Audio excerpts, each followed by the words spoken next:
नमस्कार दोस्तों, मैं हूं रोशन और आप देख रहे हैं मेरा चैनल। आज इस वीडियो में हम बात करेंगे क्लास 9 इंग्लिश सिलेबस के बारे में। क्या क्या पढ़ना है, कैसे पढ़ना है और कैसे आप आसानी से अच्छे मार्क्स ला सकते हैं। मैं आपको पूरे सिलेबस बहुत ही आसान भाषा में समझाऊंगा ताकि आपको किसी भी तरह की कन्फ्यूज़न ना रहे। तो वीडियो को अंत तक ज़रूर देखें क्योंकि मैं कुछ इम्पॉर्टेंट टिप्स भी शेयर करने वाला हूं जो आपको तैयारी को आसान बना देगा। चलिए शुरू करते हैं। तो देखिए, सबसे पहले मैं बताना चाहूँगा सीबीएसई के द्वारा जो इस साल का सिलेबस रिलीज़ किया गया है उसमें R1 और R2 लिखा हुआ है। ओके, R1 और R2 का मीन्स क्या हुआ? तो देखिए, मैं बताना चाहूँगा कि R1 अगर आप R1 में अगर हिंदी लेते हैं, ठीक है, तो आपको R2 में इंग्लिश लेना होगा। अगर आप R1 में इंग्लिश लेते हैं तो आपको R2 में क्या लेना होगा? हिंदी।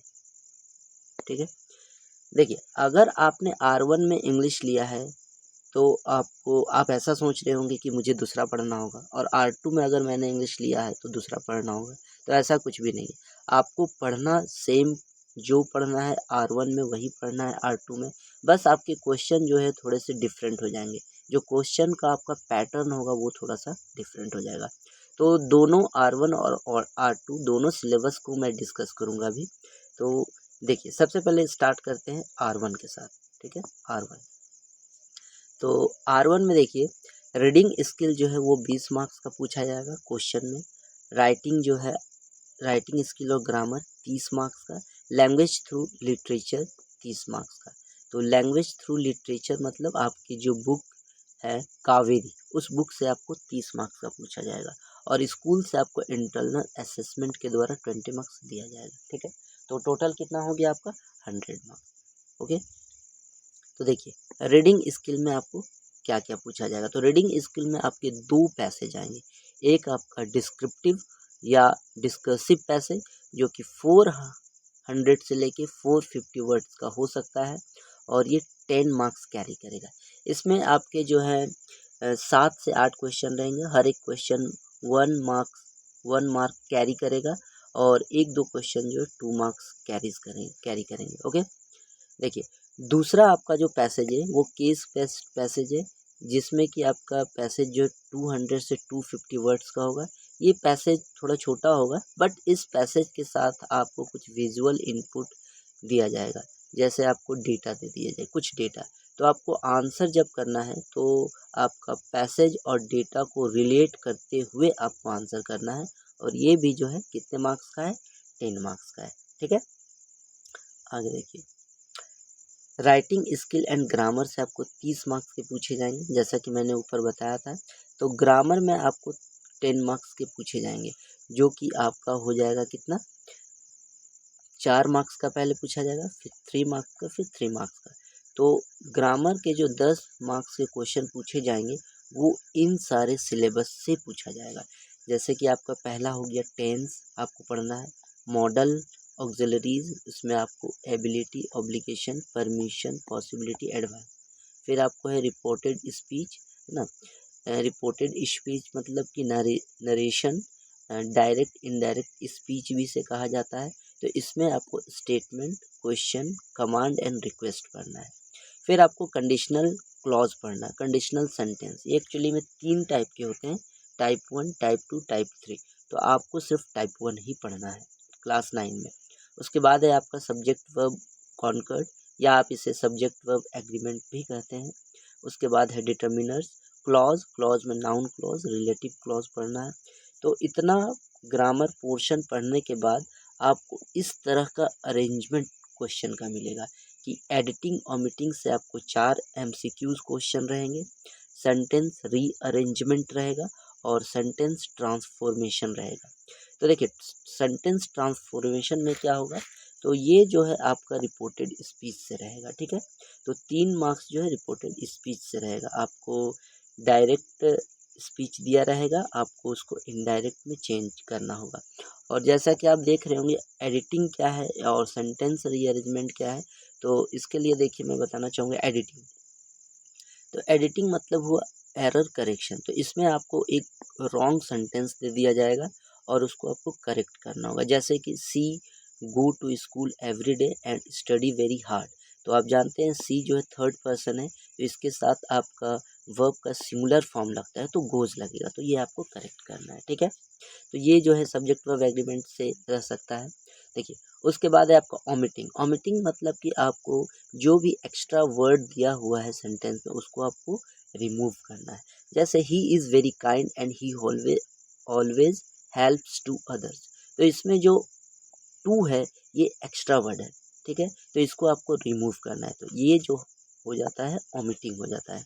उसके बाद सेंटेंस रीअरेंजमेंट। तो सेंटेंस रीअरेंजमेंट में आपको playing children are park in the, इस तरह से आपको दे दिया जाएगा, आपको इसे रीअरेंज करके the children are playing in the park लिखना है। ओके, तो आपको ये समझ में आ गया। अब देखिए आगे बढ़ते हैं हम लोग। ठीक है, तो इतना आपका हो गया। अब हम लोग आते हैं राइटिंग। राइटिंग स्किल्स आपके 20 मार्क्स के पूछे जाएंगे। तो 6 नंबर में राइटिंग स्किल्स के 6 नंबर क्वेश्चन जो रहेगा उसमें आपसे 2 क्वेश्चन पूछे जाएंगे, एक नोटिस और एक इनफॉर्मल इनविटेशन। दोनों में से आपको एक सॉल्व करना है और अप टू 50 वर्ड्स यूज करना है और ये 3 मार्क्स का रहेगा। 7 नंबर में भी आपसे 2 क्वेश्चन पूछे जाएंगे, लेटर टू एडिटर और फॉर्मल ईमेल। इन दोनों में से आपको एक सॉल्व करना है जो कि 120 से 150 वर्ड्स का होना चाहिए और 5 मार्क्स आपको मिलेगा इसमें। और 8 नंबर में भी आपको 2 क्वेश्चन पूछे जाएंगे, एक फैक्चुअल डिस्क्रिप्शन। फैक्चुअल डिस्क्रिप्शन मतलब आपको एक कोई फैक्ट दे दिया जाएगा, उसको आपको डिस्क्राइब करना पड़ेगा। ओके, और फिर जाके उसमें और एक मैगजीन आर्टिकल भी रहेगा। तो दोनों में आपको जो आप जानते हैं उसके अनुसार आप आंसर देंगे और ये आंसर 120 से 150 वर्ड्स का होगा जो कि 5 मार्क्स कैरी करता है। उसके बाद डिस्क्रिप्टिव एंड नैरेटिव एस्से जो कि 200 से 250 वर्ड्स में आपको लिखना और ये 7 मार्क्स कैरी करता है। तो अब आपको अगर डाउट हो रहा होगा डिस्क्रिप्टिव और नैरेटिव एस्से क्या है, तो देखिए उसके लिए मैं आपको बता देता हूँ कि क्या है। तो देखिए, डिस्क्रिप्टिव एस्से जो है वो आपका किसी भी, जैसे कि पॉइंट हो गया आपका descriptive essay describes a person, place, object और सीन इन ए डिटेल। और नरेटिव एस्से जो है ये क्या करता है, तो narrate essay tales a story और इवेंट रियल और इमेजिनरी, इस तरह का। तो ये दोनों, इन दोनों में डिफरेंस है। ठीक है, तो आगे चलते हैं, देखते हैं क्या हमारा सिलेबस है। उसके बाद देखिए, तो यहाँ तक हम लोगों का हो चुका था। ठीक है, सॉरी एक मिनट, हाँ, तो आगे देखते हैं। तो यहाँ पर आपका लिखा हुआ भी है, देख लीजिए कि from question 6 to 9 attempt any one as per the internal choice provided. The internal choice could compromise both same और डिफरेंट टॉपिक्स। ठीक है, देखिए सेक्शन सी, सेक्शन सी जो कि आपका 30 मार्क्स का पूछा जाएगा और ये आपका बुक कावेरी से पूछा जाएगा। ठीक है, तो देखिए आपका 10 नंबर क्वेश्चन में आपका ड्रामा और प्रोज से 2 एक्सट्रैक्ट मतलब 2 पैसेज दिए जाएंगे छोटे छोटे, और उन पैसेज से आपका क्वेश्चंस रहेगा और उसको आपको दोनों में से एक को सॉल्व करना है जो कि 5 मार्क्स कैरी करेगा। और उसी तरह से 11 नंबर में पोएट्री, पोयम से आपके 2 पैसेज आएंगे या आप 2 स्टैंजा बोल सकते हैं, और दोनों स्टैंजा से आपको 5-5 मार्क्स कैरी करेगा। तो दोनों में से आपको मात्र एक को सॉल्व करना है। ठीक है, फिर आपका है 12 नंबर। 12 नंबर में आपके जो है 6 क्वेश्चंस पूछे जाएंगे, उसमें से आपको 5 सॉल्व करना है जो कि 10 मार्क्स का होगा, टोटल 10 मार्क्स कैरी करेगा। ठीक है, तो देखिए उसके बाद आपका है 13 नंबर में। 13 नंबर में आपके जो है बुक से 2 long answer question, 2 long answer पूछे जाएंगे और 2 में से आपको सिर्फ एक सॉल्व करना है और ये आंसर जो होगा 120 से 150 वर्ड्स में आपको देने हैं जो कि 5 मार्क्स कैरी करेगा। 14 नंबर में भी आपको आपकी कावेरी बुक से 2 क्वेश्चंस पूछे जाएंगे लॉन्ग, और उसमें से आपको एक का आंसर देना है। ठीक है, जो कि 5 मार्क्स कैरी करेगा। और ये जो क्वेश्चन रहेगा ये थीम के ऊपर या प्लॉट के ऊपर या कैरेक्टर के ऊपर। ठीक है, और बाकी 20 मार्क्स जो है आपका कहाँ रहेगा, इंटरनल दिया जाएगा। ठीक है, तो ये पूरा आपका R1 का सिलेबस जो है वो डिस्कस हो गया। अब हम लोग R2 का सिलेबस डिस्कस करते हैं। ठीक है, तो देखिए R2 का सिलेबस आपका, हाँ तो यहाँ रहा R2 का सिलेबस।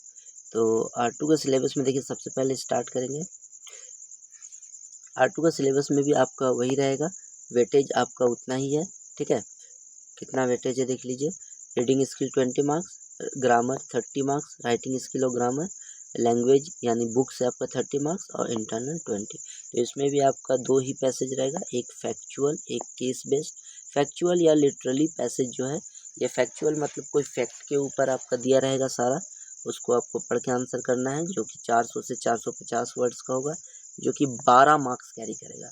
और केस बेस्ड पैसेज जो है वो 8 मार्क्स कैरी करेगा, ठीक है। अब देखिए राइटिंग स्किल और ग्रामर जो है वो 30 मार्क्स का होगा। इसमें भी ग्रामर आपको वही रहेगा, टेंस पढ़ना है, मॉडल पढ़ना है, रिपोर्टेड स्पीच पढ़ना है, कंडीशनल पढ़ना है, सब्जेक्ट वर्ब एग्रीमेंट पढ़ना है, डिटर्मिनर क्लॉज पढ़ना है। लेकिन इसका क्वेश्चन पूछने का अरेंजमेंट जो है वो थोड़ा सा डिफरेंट होगा।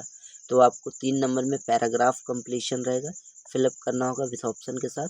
सेंटेंस रीअरेंजमेंट वही है और सेंटेंस ट्रांसफॉर्मेशन वही है, ठीक है। राइटिंग स्किल में भी थोड़ा सा चेंज आ जाएगा। 6 नंबर में नोटिस के साथ साथ आपका एक पोस्टर क्रिएट करने को रहेगा, ठीक है। अब देखिए पोस्टर कैसे क्रिएट करना है, तो पोस्टर का मैं आपको एक एग्जांपल दिखा देता हूँ। जैसे कि सेव द इन्वायरमेंट अगर है तो आपको इस तरह से एक पोस्टर बनाना पड़ेगा, ठीक है। ये आपका इस तरह से बनेगा, ठीक है। तो देखिए उसके बाद हम लोग वापस जाते हैं। तो यहाँ पर आपको दिखाते हैं, ठीक है। तो 7 नंबर में आपका लेटर एडिटर के पास, या तो आपको ईमेल लिखना होगा, दोनों में से एक बनाना होगा। इन दोनों में से भी आपको एक बनाना था। और 8 नंबर में स्पीच या मैगजीन राइट आर्टिकल, इन दोनों में से आपको एक बनाना है। फिर जाके यहाँ पर भी आपको 2 नरेटिव एस्से लिखने को दिया जाएगा, जिनमें से आपको सिर्फ एक ही अटेम्प्ट करना है, ठीक है। और सेक्शन सी जो है आपका 30 मार्क्स का रहेगा। इसमें आपका प्रोज से 2 आपका एक्सट्रैक्ट रहेगा, जिसमें आपको एक सॉल्व करना है और ये 5 मार्क्स का होगा। ड्रामा से भी आपका 2 एक्सट्रैक्ट रहेगा और एक सॉल्व करना है, 5 मार्क्स का होगा। पोएट्री में भी आपको 2 पूछे जाएंगे और 2 एक्सट्रैक्ट पूछे जाएंगे, जो ईच जो है 5 मार्क्स का रहेगा, आपको एक सॉल्व करना है। और 13 नंबर में आपसे 7 क्वेश्चन पूछे जाएंगे, जिसमें आपको 5 सॉल्व करना है, 10 मार्क्स का, ठीक है। और 14 में आपको 2 क्वेश्चन पूछा जाएगा, जिसमें आपको एक सॉल्व करना है, और ये जो है थीम प्लॉट और कैरेक्टर पे हो सकता है, और ये 5 मार्क्स का होगा। और इसमें भी आपका 20 मार्क्स जो है इंटरनल का होगा।